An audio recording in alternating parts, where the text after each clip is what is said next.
Good afternoon, everyone. Thank you so much for joining us. My name is Carrie Ann Viennes, and I am the Associate Director of Graduate Admissions here at Bay Path University. And with me presenting is Dr. Patricia Banke on a hot topic in healthcare, strategies to manage stress, anxiety, and time effectively for students. Just a few housekeeping items before we begin. If you have any questions throughout the presentation, please feel free to type them into the empty questions box on the corner of your screen so you don't forget it. We will be taking questions at the end of the presentation. Okay, so without further ado, I will go ahead and hand things over to Dr. Banke. And thank you so much for presenting for us this evening. Well, thank you. I'm hoping everybody will enjoy tonight's presentation. I'm happy to be here again. My name is Dr. Patricia Banke, and we're going to be exploring strategies to manage stress, anxiety, and time effectively for students. I think, Carrie, you might still have control. I did give you control, but let's see, I can go ahead and click it for you. Let's see. There we go. So some of the things that we're going to be covering tonight is understanding the importance of mental health, understanding the impact of stress and anxiety, learning some evidence-based strategies for stress and anxiety management, as well as exploring practical time management techniques.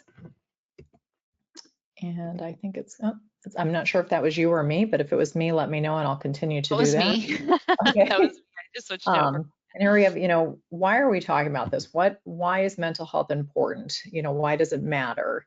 And myself as a psychiatric mental health nurse practitioner, I provide telehealth services, and my client base specialty is medication management for adults with ADHD. And I can definitely attest to the effects of stress and anxiety on mental health and how it affects all aspects of life.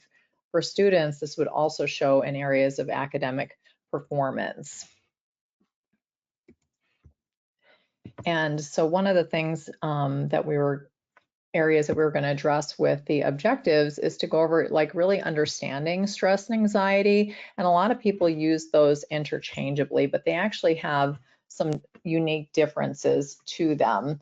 In regards to stress specifically, that's often a word used to try and explain how we're feeling in the moment, and almost for some a level of panic at times, but it's usually short in duration, where anxiety tends to be a little bit longer. And it's usually the way the body responds to either a real threat or a perceived threat, or maybe I'll say a challenge. From a student perspective, that might be an upcoming due date for an assignment or a test or presentation that needs to be had.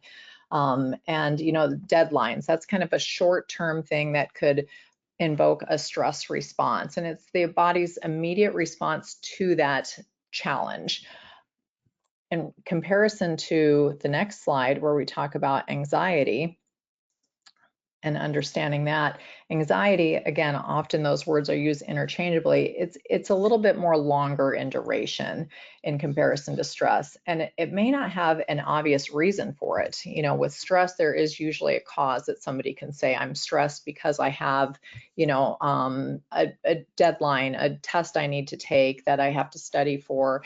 People are worried about their grades and if they're going to pass their courses, where anxiety in comparison to that lasts longer, and you might not know why you're anxious. But a lot of times anxiety can be because of a buildup of many little stressors that happen throughout the time.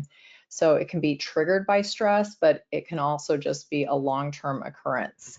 Some examples would be, like we talked about, worrying about finishing a class or a program, being able to sustain both your home life and your relationships, keeping finances up, this constant feeling of being overwhelmed, again, constant, referring to more of a longer term period of time. And both stress and anxiety have, some symptoms, we'll say, that end up correlating to them, and they have a lot of similarities. You can be irritable, very tired, maybe feeling like you have a lot of muscle tension. Some people end up with, digestive issues, stomach issues, and trouble sleeping.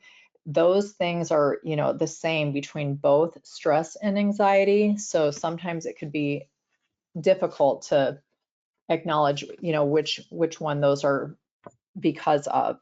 But it definitely affects us, even though this would be considered under a mental, it shows up in a physical form often. The next slide, please. So when I say it shows up in a physical form, here are some of the areas that end up relating back to students. And, people, when they're under stress, students definitely have a lot of stressors going on when they've taken on the extra challenge to further themselves and grow through education. That, there's a lot more responsibilities that come with that. And those physical symptoms, like we talked about, can show up and have a clear impact on your academic outcomes. And a lot of research has been done to show, and you'll see here on this slide, some of the areas that end up being addressed. 60% of college students reported experiencing overwhelming anxiety. 40% of students reported that those areas that adversely affected them because of anxiety likely showed up in regards to their academic performance. So they weren't able to perform to the level that they felt they could have because of those levels of anxiety that they had.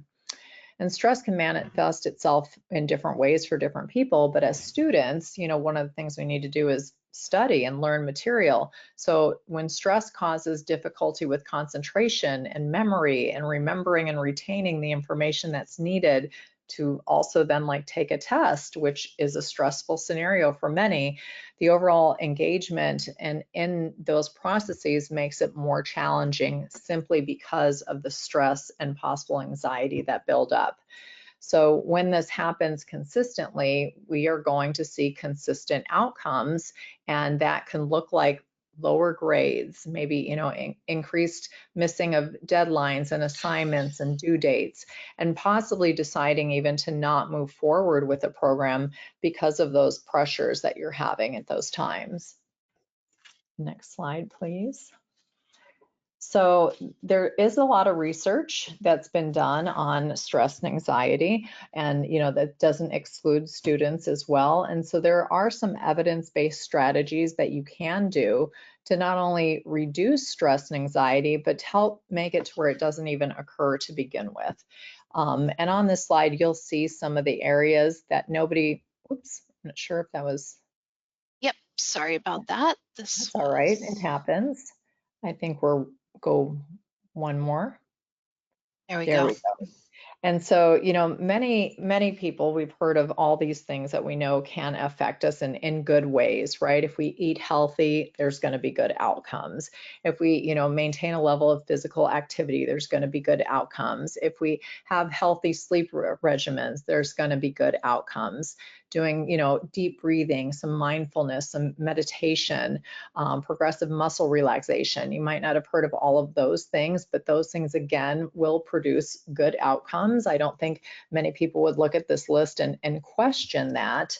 But sometimes, even though we know that there's value in that and truth in that, we don't necessarily put emphasis on how much value that could bring to any situation that we have. And doing these things and being more consistent about them is just going to lead to better outcomes. That's what the evidence shows. And so these are definitely strategies that anybody can use in order to either make sure that stress and anxiety don't start and keep at a level that's maintainable, or that they, can make sure to lower that stress and anxiety that they have. Next slide, please. And so one of the things that it mentioned was on the previous slide, that refers back to a couple even simple exercises that can be done. And this slide talks about box breathing. And if you're not quite sure what this is, here's the instructions for what that means and how you can do it. It's an independent exercise that you can do, and it does not take a long time. You could even, search the internet and see some demonstrations of somebody doing some box breathing.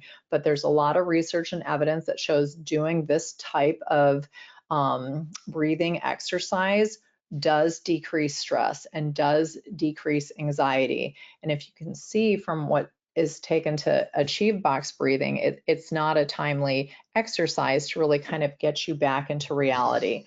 So it involves inhaling slowly through your nose through a count of 4, and then you hold your breath during that time for another count of 4. Then you slowly exhale from your mouth again through a count of 4. Hold your breath again through a count of 4, and continue this cycle for several minutes.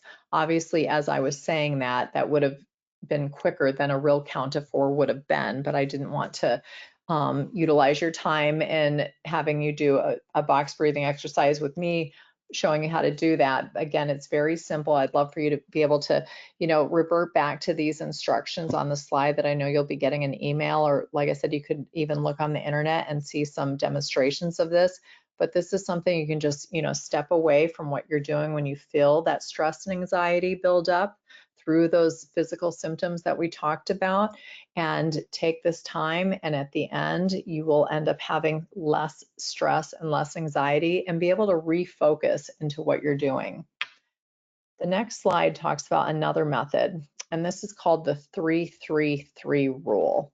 And this really just helps keep you grounded. It's, they refer to it as a grounding technique, a way to manage anxiety by focusing on the things that are present, that involve identifying 3 things that you can see, 3 sounds that you can hear, and moving 3 parts of your body. And so by doing that, it's kind of a see, hear, move exercise. And therefore, by engaging your senses and focusing on the present, it can help you really shift your attention away from the anxious thoughts and bring you back to your current surroundings.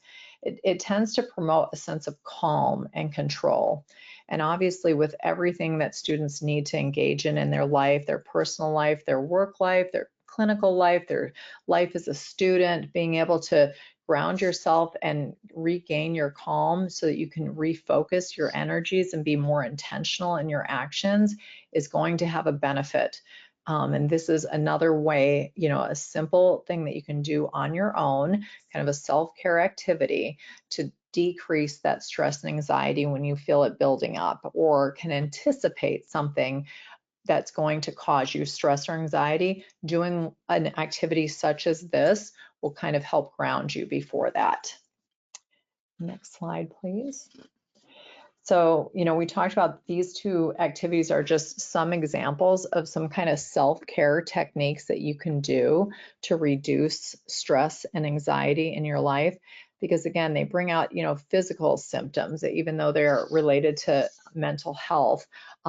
We can look at the physical symptoms and yet also look at the evidence-based practices that reduce stress and anxiety and really see the correlation, right? If stress and anxiety cause people to, have poor sleep and poor digestive systems, and make them, fatigued, and their muscles are tense, and, they're irritable. Some of these activities here show back, and they have a direct correlation to improving those things. Making sure you have good sleep technique and sleep hygiene. Those things are obviously going to improve your sleep overall and your fatigue level. Doing some of the exercises that we talked about is going to release tension. Eating a healthy diet is going to reduce the digestive problems that are directly associated to the stress and anxiety that you're experiencing. Next slide.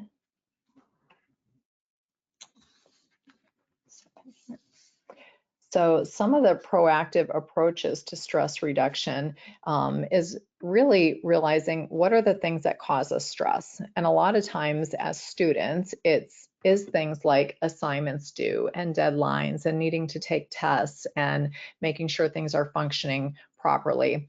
And although you can't predict everything, you can anticipate that some things may not go as planned. And I think that is one of the most proactive things that students can implement for themselves, is to plan knowing things are going to come up. Next slide, please. And so one way you can do that is, think about the things that you can't plan around that come up, and differentiate them from urgent to important. right? So like turning in assignments of the quality you want to earn the points you'd like to earn for those assignments by a due date, that's an important task. But an urgent task might be you got a flat tire, or daycare called you need to go pick up your child. That is something that you have, less control over. And those things end up taking priority over the important. So if you spend time developing a schedule where you're doing the important tasks early on, well before they're due, but within the time frame of the assignment, you're going to leave yourself a buffer for the urgent things that come up that you can't control. And those urgent things that come up that you can't control are most likely going to cause you stress and anxiety. But if you're not also having to worry about the things that were important that you had the ability to plan for, you are going to have less stress and anxiety in those moments. Next slide, please. So one way you can do this, and it was, one of our objectives to talk about managing time effectively, is planning and scheduling. Looking at your calendar and kind of blocking out specific times that you are going to get the things done that you need to get done in life. And that might look different for everybody. For a mom, it might be prioritizing being at a soccer game for their child, or prioritizing finances by scheduling in days that they might work extra. But specifically for students, it's also going to take time to plan out what activities, learning activities and objectives do I have for courses throughout your month or your terms, and plotting those in so that you can get a visual of what your day, your week, your month is going to need to look like. Next slide, please. And so again, like we talked about, you can't anticipate the things that when they're going to go wrong that you didn't plan for, but they likely could. And so one of the things that I like to suggest for students when they're doing time management strategy exercises is to, like I said, look at your calendar and really be proactive in plotting out your time and what you need to do. I know oftentimes courses open at least a week before the class actually starts.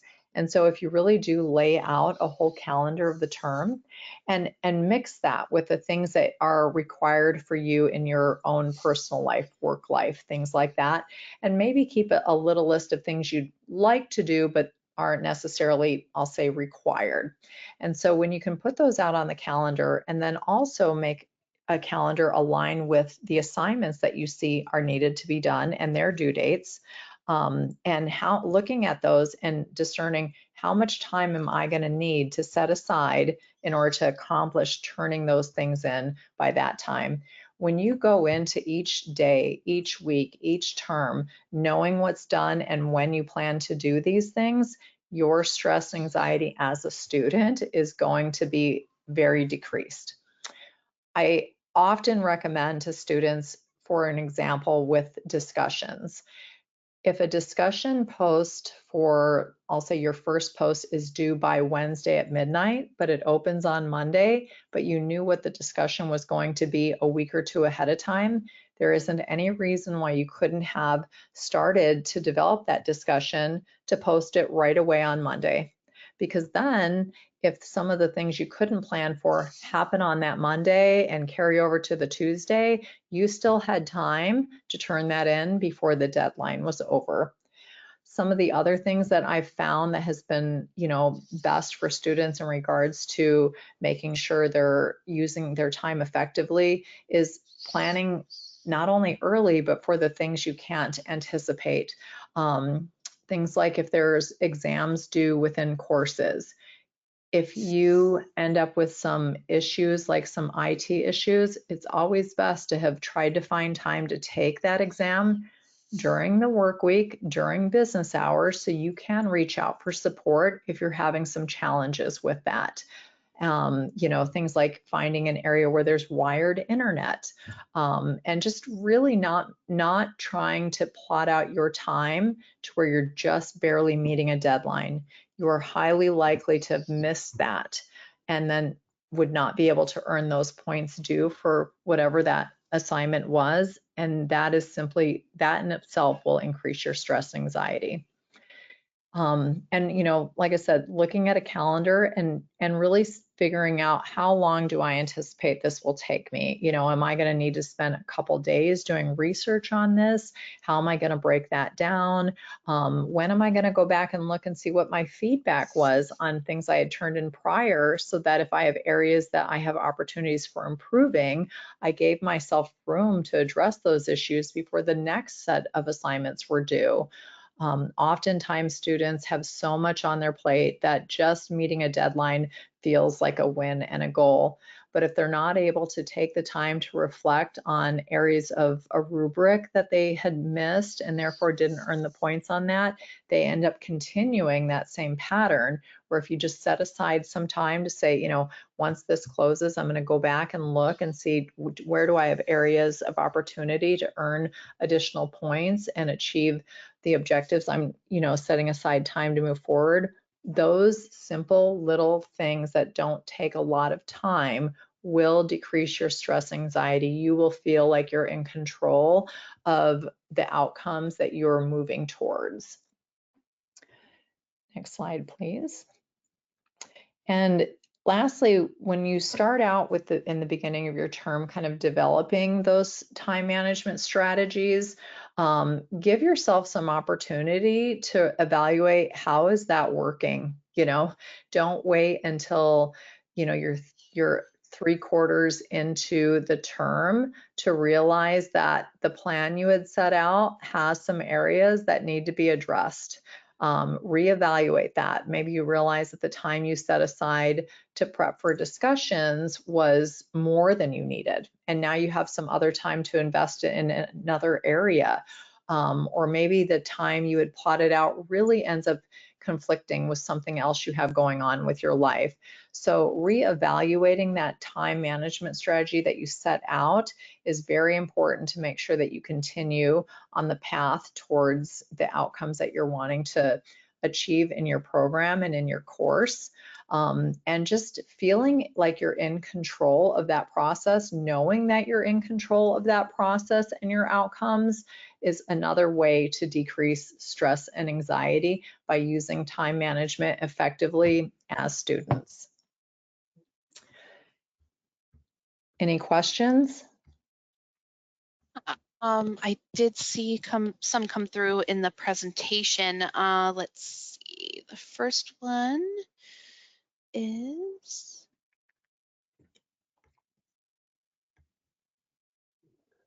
what are some practical tips for students who feel anxious about public speaking specifically for group presentations? Okay. Are we talking about live in class? I'll be honest Yeah, with you, sure. my mind is geared for online students generally. And so I Yeah. think online programs where there are presentations are great for people who have extra stress and anxiety towards those things, because you could record and delete and go back and do it again as many times as you want. And so as long as you plotted out time to do that and then upload something you feel good about, I think that process in and of itself does increase stress and anxiety. Unless, are we talking about in class live? Let's see. Yep, they had put in the chat. So like a live presentation A with live presentation, yeah. an audience. Yeah. Very few people enjoy those. So I will Mhm. say, recognize that most your fellow students or whoever it is that you're presenting to understands your stress and anxiety in that situation, because very few people don't have that. There are some that are that is their win to be able to do that, but most people would say that that is a stressful, anxious process for them. Even some of the exercises that we talked about in this presentation, those things will help ground you. They will help. They're evidence-based to reduce stress and anxiety. But even, some things like in your diet can help be calming. Green tea contains, L-theanine, amino acids, and that promotes relaxation. It helps to reduce anxiety, and it doesn't make you drowsy. Definitely don't want to be drowsy during a presentation. Warm milk, it has the tryptophan. These things, and tryptophan, it produces a natural melatonin, and that's a hormone that also helps calm you down. For some, they would say that's what they would use to help put them to sleep. And again, it wouldn't get you to the level where that would happen, especially with the, stress, anxiety that you're experiencing about to give a presentation. But just incorporating all the things, a good night's sleep, looking at your diet, doing some of those exercises that we talked about, and figuring out what would work well for you. If those things that you can do independently don't help, you could always talk to your medical provider. As a psych mental health nurse practitioner, we know that there are very safe, non-addictive medications that we use quite frequently for intermittent experiences like giving a presentation or being scared when you're getting on a plane.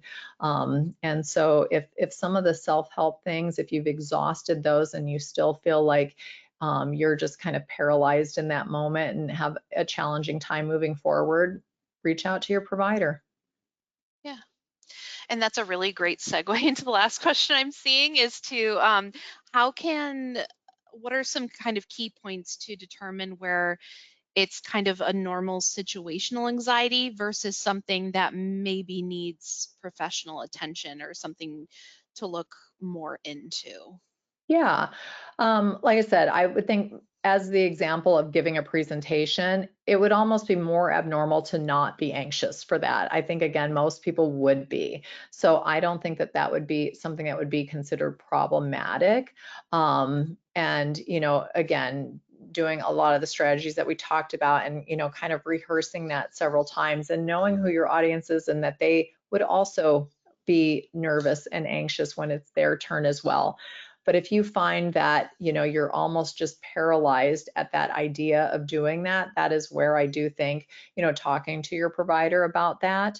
But if we're not talking about, I'll say, a one-off situation of like giving a presentation, the 2-week marker, of if you've experienced, feelings of anxiety for longer than 2 weeks that are not getting better, and if it's at a level that would be higher to, I'll say, a fellow peer in the same situation, that's exactly the time when it's appropriate to reach out to a provider and discuss and see if there is some things that should be moved forward. Great. Thank you. Those are all the questions that I'm seeing for now. However, this is a lot of fantastic information. So if you have any kind of follow-up questions or thoughts after digesting the information, please feel free to reach out. I have my contact information coming up on the next slide, but this is just a little bit of an offering on kind of what we offer in terms of nursing programs here at BayPath. If the area of nursing interests you, there are a couple of different entry points to our DNP FNP program.